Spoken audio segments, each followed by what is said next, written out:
Ces professionnels de la santé se sont portés volontaires pour promouvoir leur métier aux lycéens. Les intervenants sont aides-soignants, diététiciens, techniciens de laboratoire ou encore infirmières puéricultrices. Autour d'une table, chacun raconte son parcours professionnel.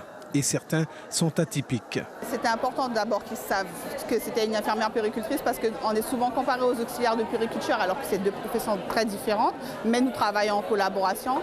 Mais le message que je voulais faire passer, c'était qu'il fallait croire en ses rêves, car j'ai 29 ans aujourd'hui, mais je suis quand même fière de mon parcours et c'est parce que j'ai été au bout de mes rêves. Là, regardez, hein, vous avez vu sa position de son corps? Là, si vous voulez, son bassin est vrillé. Je vais le remettre un petit peu en place. Voilà. En fait, c'est de leur montrer qu'ils ont toutes les capacités nécessaires.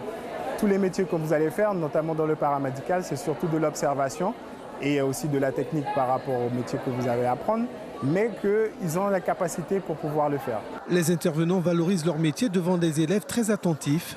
Les questions fusent et sont très souvent pertinentes. Ce sont surtout des questions au niveau de la prise en charge de la formation, puisque la formation a un coût. Ces élèves veulent savoir exactement le cursus, les difficultés.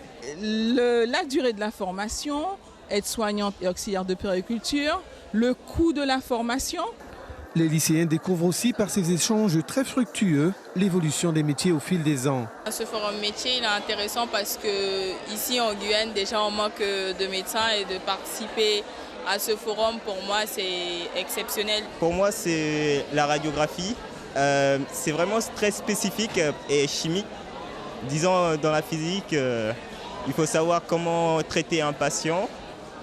Et pour moi, c'est très captivant. C'est juste avoir une bonne relation avec les patients et aussi avec les collègues. Si les premières cibles sont lycéens, les jeunes de la mission locale de la Croix-Rouge et du Pôle emploi étaient aussi invités. Un challenge que le centre hospitalier de l'Ouest guyanais compte bien renouveler pour la promotion des métiers de la santé dans l'Ouest où les besoins restent forts. L'idée vraiment étant que permettre à des jeunes qui sortiront bientôt du lycée de s'orienter vers différentes professions, qu'ils sachent ce qui existe et leur permettre aussi d'en discuter en direct avec des professionnels en exercice. Voilà, pour leur permettre de mieux appréhender les métiers qu'ils souhaitent exercer demain. 200 visiteurs ont fait le déplacement à l'occasion de cette première édition. Suivez l'info sur Guyana Première, télé, radio et Internet.